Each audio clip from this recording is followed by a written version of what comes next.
Now, Jodhi May's first job as an actor came when she was discovered at school at the age of 12. She was chosen to play the daughter of the South African anti-apartheid activist Ruth First in the film A World Apart. Recently, you may have seen her as the grieving widow in the two-part TV series Blood and Oil. And she's just opened at the Donmar Warehouse in London in the first play by Mark Haddon, best known for his novel The Curious Incident of the Dog in the Night Time. Polar Bears examines the life of Kay, who is suffering from bipolar disorder. In her high points, she's a creator of stories for children. The monster was sad. The beautiful young woman held him and he wept. He seemed so small. She stroked his fur and wiped the tears from his eyes. "Why are you sad?" she asked. "I don't belong here," he answered. "Neither do I," said the beautiful young woman, thinking of the girls and boys at school who were not her friends. But the monster meant something different. "I need the company of other monsters." The beautiful young woman did not know there were other monsters. She thought her monster was the only one. "There is a place," said the monster, "where everyone is a monster. And in that place, I am beautiful." "Where is this place?" asked the beautiful young woman.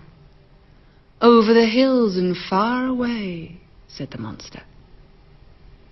"Please don't leave me," said the beautiful young woman.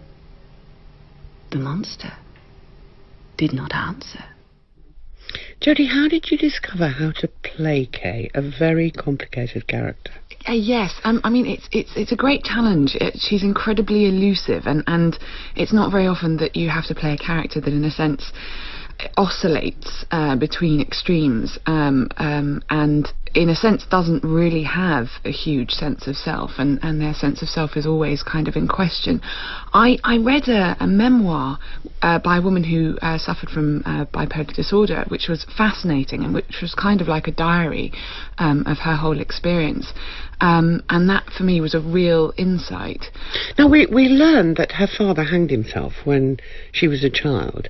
What do we deduce from that? That she inherits her condition, or that it's prompted by trauma? I think that's a bit of a grey area, as far as I understand, in the whole sort of discussion of the subject. I think either is possible. I think it's quite possible that, that there is one argument that says that this is something that can be inherited, and another that says that there are certain conditions that can trigger it. And I'm sure, I would imagine that, from what I've read, it's a combination of both. Now, the play opens with the audience knowing what's happened. Her husband has murdered her. How does that influence the way you perform disjointed flashbacks into her life, that the audience has that knowledge?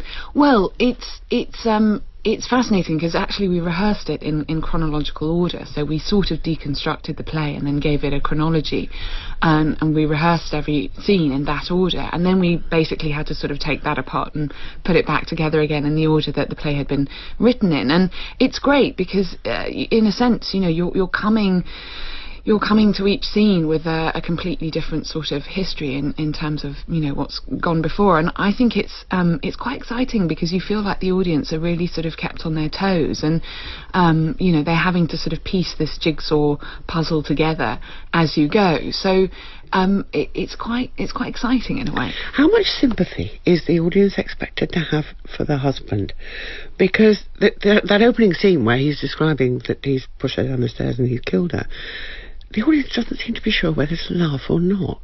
Yeah, which is kind of, I think it's kind of wonderful because it's quite a sort of dark humour. It's a bit like, sort of Coen Brothers film, or, there's something quite sort of absurdist to that scene, which is sort of wonderful and brilliant. And I suppose in some ways, you are laughing at something that's quite dark and horrible, but it's perhaps, I think there's a certain kind of power that Mark Haddon has, that he will look at very dark subjects with a very witty and humorous perspective, and I think it's quite challenging in a way. Now, A World Apart, I think, is one of the great films of all time. Thank you. What impact did it have on a 12-year-old to learn about apartheid and the dangers of political activism and how, a mother might be assassinated for her activities? Well, I was very lucky because Sean Slover, who wrote the script, obviously, was on location when we were shooting, and so there was a lot that she was writing about her life, obviously. So for me, it was absolutely fascinating to know about that and to learn about it, and I just remembered being completely sort of, enthralled by it all, actually. And you shot it in Zimbabwe, didn't you? Because ironically, yeah.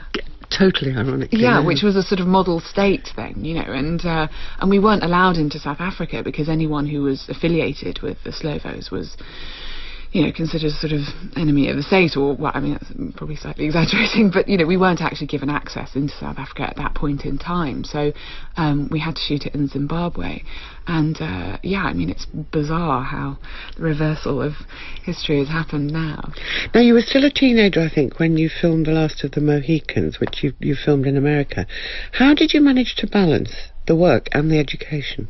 I just worked incredibly hard. I'm not quite sure now how I managed to do it, but it was just a question of sort of having to kind of catch up constantly, really, and I it was just something I was really determined to do. I really didn't want to sort of miss out on an education, and so I just, I really had to kind of work very hard. And you did go to university and you got your degree in English, but haven't really had any formal training as an actor. How difficult is that when you're working with highly trained colleagues who may not have the level of academic qualification that you have, but do have the acting training?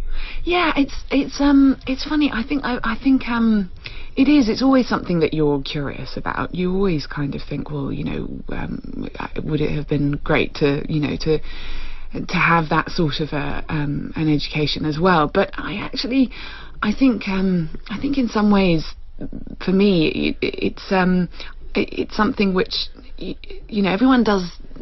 Everyone has their own way of acting in a way. I don't think there are any kind of rules necessarily, and I think as long as you work with good directors who can teach you something, then I think that's all that matters in a way, really. One of the things we saw you in recently, and I spoke to Naomi Harris recently, who of course you were with in Blood and Oil, the 2-part TV serial.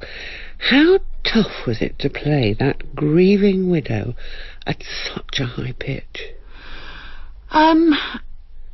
This probably sounds bizarre, but it was actually quite easy in the sense that there were such lovely kind of people around, and it was such a great atmosphere, which makes you feel, I think, very secure, and it makes you feel that you can really be very emotionally vulnerable. And our director David Atwood, he's just brilliant. He just absolutely trusts his cast, and he goes for very few takes, so you're really kind of you're shooting very fast and very much kind of on the hoof, and so it feels quite documentary style, and it's very enabling, I think, for an actor in that sense. I mean, obviously it's really it's tough going, and that was extremely demanding, and in that sense it's it's incredibly challenging. But I think when you have an environment that feels that kind of secure, it makes it it makes all the difference, really, and we all got on so brilliantly well that And you were back in Africa. Yeah. Jodhi May, thank you very much for being with us. Thank you.